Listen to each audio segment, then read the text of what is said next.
just want to get the bad guys, but if I can't see them, I can't shoot them. Look, all these guys, they know your name. They feel invincible with you up there. They're not. They are if they think they are. Why don't you just keep banging on the long gun? We'll let these dogs sniff out Zarqawi. Well, debate over the hit film American Sniper has shifted toward criticism over the movie's real inspiration, legendary sniper Chris Kyle, whether he is actually a hero. Former Navy SEAL Rob O'Neill, the man who killed Osama bin Laden, says snipers, like Chris Kyle, repeatedly saved his own life. And he joins us this morning on the Curvy Couch. Nice to see you, Rob. Good morning. Thanks for having me. So tell us about that. Snipers saved your life. Yeah, every mission that we went on, I've been on over 400 missions in different theaters of war. And every single mission, snipers did more than just sit there and protect us. They let us in. They found the routes. They found IEDs on the way in. Once we started hitting our targets, they would climb up high, cover our movement, look through doors and windows before we got there. It was not uncommon for us to be silent and we hear shots go off. They had spotted insurgents that were trying to ambush us, and they saved our lives. One in particular, I was in a place where I was going down like a long alley, and I was the number one man position, or the point man. I had some people behind me. I was going to go inside of it was like sort of an outdoor room. There were walls but no rooftops, and I heard some shots go off, and somebody, an insurgent fell dead in the middle of the room. And he was setting up an ambush about 3 feet away from me with a belt-fed machine gun. I looked up, and the sniper was looking down at me and was like, hey, you're clear. And if a sniper doesn't come and save you that day, somebody like you doesn't have the chance years later This to go insurgent on. was so close that if it doesn't matter how much body armor I had on, if I would have taken 2 more steps forward, he would have shot me as many times as he wanted. That's amazing. So having had that experience with snipers in your own life, having your life saved by one, how do you respond to the criticism you're hearing, not just of the movie, but of snipers in general? This from Matt Taibbi, probably one of the dumbest people practicing journalism today, in Rolling Stone. His review, he describes the movie as, quote, almost too dumb to criticize.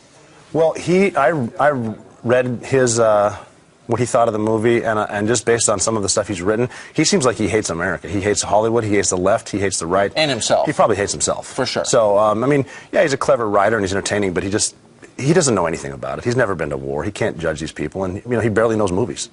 And people who are part of the far left who maybe buy into this and read a lot of Rolling Stone, which of course let's actually remember about what Rolling Stone did, glorifying terrorism, putting the Boston bomber, one of the Tsarnaev brothers, on the cover. Right. They botched the story about the alleged rape at UVA and falsely accused a fraternity of that. But anyway, what about the left? They think that war is so bad, and that people who join the armed forces, they're trigger happy and they cling to their guns and their Bibles. Where does this stereotype come from, and why is it so wrong? Well, they hated the Bush administration so much that they despised the Iraq War and anything having to do with it. I really don't think it's personal towards the guys that went. The guys that went because they were told to go.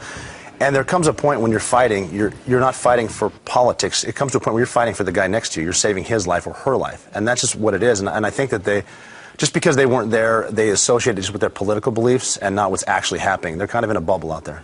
And Rob, this American Sniper, great movie, but it's one of the first SEAL movies in years that does not center around something that you were involved in.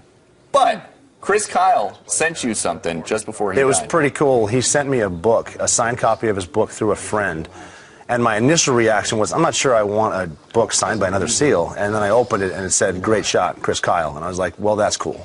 I'll take that. Wow. Yeah, so what is, I mean, it must be, it sounds like snipers are needed, are desperately needed, but it must be hard for some of them. Like what effect does it have on the man? Well, I don't think it has much of an effect because they have so much going on. Like I said, they get us there. They know the security. They're talking to everybody from the bosses back home to the coordinating air support. They're doing all kinds of stuff. And then when it comes down time to take a shot, they're so well trained. The shot is the shot, and they're confident. It's not like they're taking blind shots at people. And if just the opposite. Yeah, they're eliminating the threat. They're saving American lives. They're saving coalition lives. They're saving civilian lives.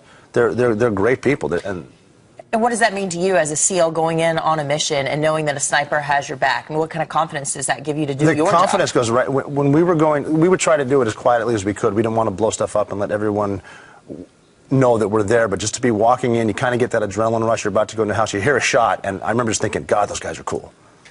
And so much of the American Sniper movie centers around the stress that was on Chris Kyle. How is the stress of a sniper who's watching his brothers in danger through a scope from above different than the stress of the guys who are breaking down the doors and searching the houses? The stress has got to be there for them. A lot of these guys, especially in Iraq when it was hot, 2007, and I don't just mean hot with the enemy, like physically hot. A lot of these guys are up in what they call hides, and it gets to, 135 degrees.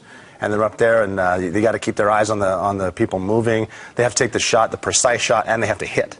And they have to be justified. So the stress is definitely there. And when they come home, it takes a while to get back to normal. How long are they stuck up there? It all depends. I know guys would rotate in and out 4 hours at a time, and I mean, all up there for days at a time, just 4 hours on, 4 hours off, 4 hours on, 4 hours off. Thank you so much for coming Absolutely. back, Rob. Great to be here. Appreciate Glad it. to see you. Thank you. Thanks for your service. All right.